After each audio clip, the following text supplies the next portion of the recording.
Assalamualaikum warahmatullahi wabarakatuh. Waalaikumsalam warahmatullahi wabarakatuh. Apa kabar kawan-kawan semuanya?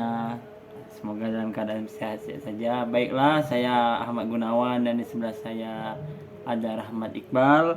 Kami dari kelompok 6 ingin mempresentasikan makalah kami yang berjudul Sejarah Pembaharuan Pendidikan Islam dan Indonesia. Oke, baik, langsung saja kita masuk ke pembahasannya.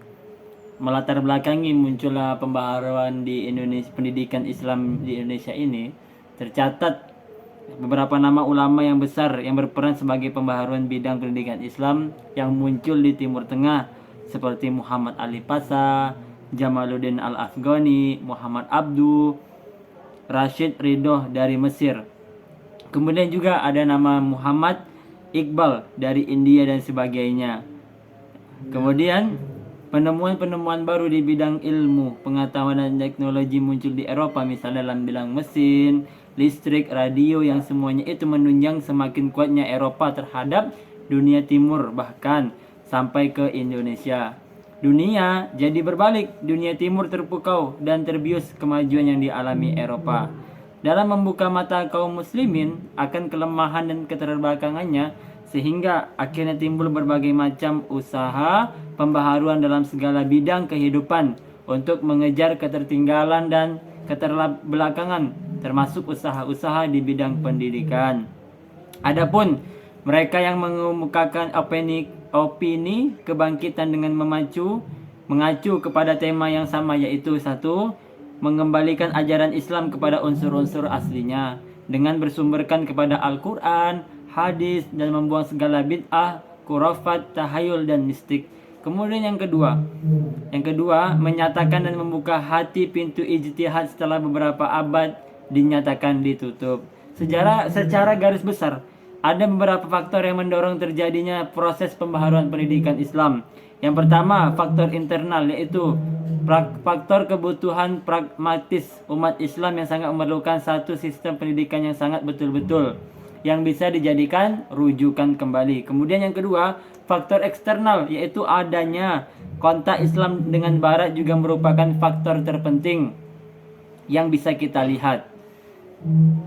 Kemudian pola dan bentuk pembaharuan pendidikan Islam baik dalam bentuk sarana maupun prasarana yang akan disampaikan oleh Rahmat Iqbal Setiawan.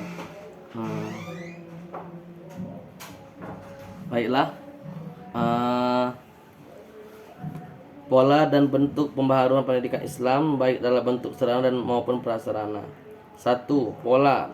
Dengan memperhatikan berbagai macam sebab kelemahan dan kemunduran umat Islam sebagaimana nampak pada masa sebelumnya, dan dengan memperhatikan sebab-sebab kemajuan dan kekuatan yang dialami oleh bangsa Eropa, maka ada 3 pemikiran kembali Islam di antaranya.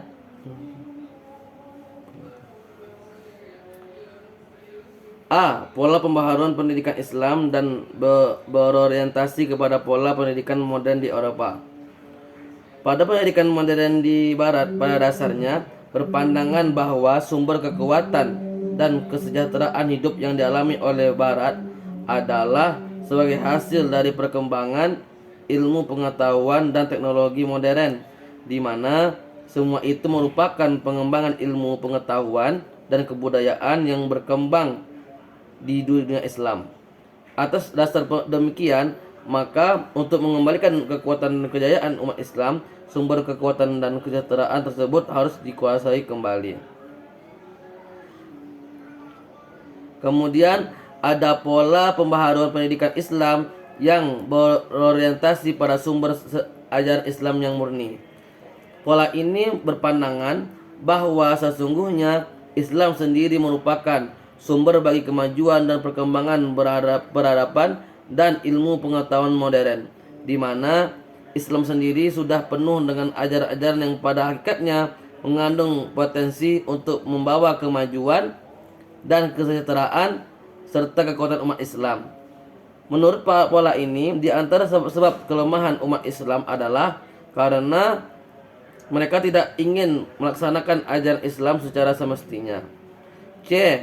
pola pembaharuan pendidikan Islam yang berorientasi pada nasionalisme. Rasa nasionalisme timbul bersamaan dengan berkembangnya pola kehidupan modern dan mulai dari barat. Bangsa-bangsa barat mengalami kemajuan rasa nasionalisme yang kemudian keadaan tersebut mendorong pada umumnya bangsa-bangsa timur untuk mengembangkan nasionalisme masing-masing. Umat Islam mendapati kenyataan bahwa mereka terdiri dari berbagai bangsa yang berbeda latar belakang dan sejarah perkembangan kebudayaannya. Mereka pun hidup bersama dengan orang-orang yang beragama lain tapi sebangsa. Inilah yang mendorong perkembangan rasa nasionalisme di dunia Islam. 2. Bentuk pembaharuan pendidikan Islam. A. Pembaharuan pendidikan di Turki. Sebenarnya keadaan akan kelemahan dan ketertinggalan kaum muslimin dari bangsa-bangsa Eropa dalam berbagai bidang kehidupan ini telah ditimbul mulai abad ke-11 Hijriah atau 17 Masehi dengan kekalahan-kekalahan yang diderita oleh kerajaan Turki Utsmani dalam peperangan dengan negara-negara Eropa. Kekalahan-kekalahan tersebut mendorong raja-raja dan pemuka-pemuka kerajaan untuk menyelidiki sebab kekalahan mereka dan rahasia keunggulan lawan. Mereka mulai memperhatikan kemajuan dan yang dicapai oleh Eropa, terutama Prancis yang merupakan kemajuan kebudayaan Eropa pada masa itu. Selain di bidang militer, Turki juga membangun di bidang lain seperti ekonomi dan pemerintah, dan Turki juga mengembangkan kemajuan ilmu pengetahuan yang selama ini telah dilupakannya. Untuk pertama kalinya di dalam dunia Islam dibukalah suatu percetakan di Istanbul pada tahun 1727 Masehi guna mencetak berbagai macam buku ilmu pengetahuan yang diterjemahkan dari buku-buku lain dari buku-buku ilmu pengetahuan barat. B. Pembaharuan pendidikan di Mesir.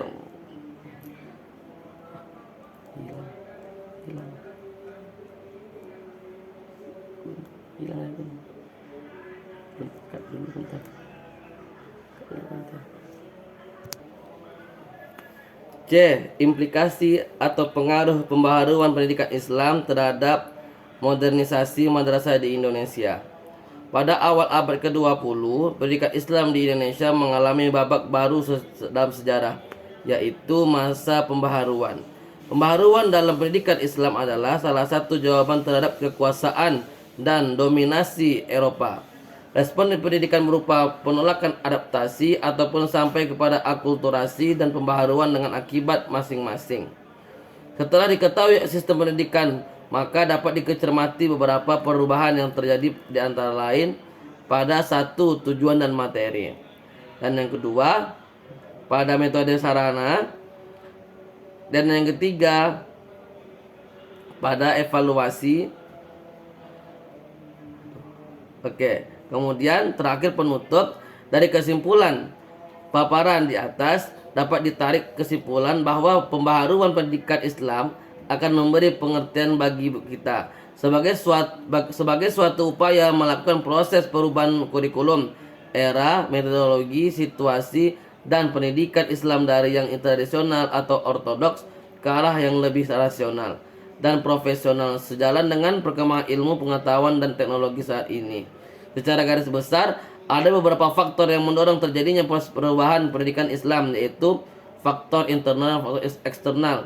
Perubahan pendidikan Islam dimulai pada kerajaan Turki Utsmani, di mana perbaharuan pendidikan Islam ini terjadi bermula dari kekalahan-kekalahan Utsmani dalam peperangan dengan Eropa. Mungkin demikian makalah yang kami sampaikan, yang kami bacakan. Semoga dapat memberikan manfaat bagi kawan-kawan semuanya dan bagi pembaca pada umumnya. Penyusun menyadari bahwa makalah ini jauh dari kesempurnaan, maka dari itu kami mengharapkan kritik dan saran yang membangun demi kesempurnaan makalah ini. Terima kasih. Wassalamualaikum warahmatullahi wabarakatuh.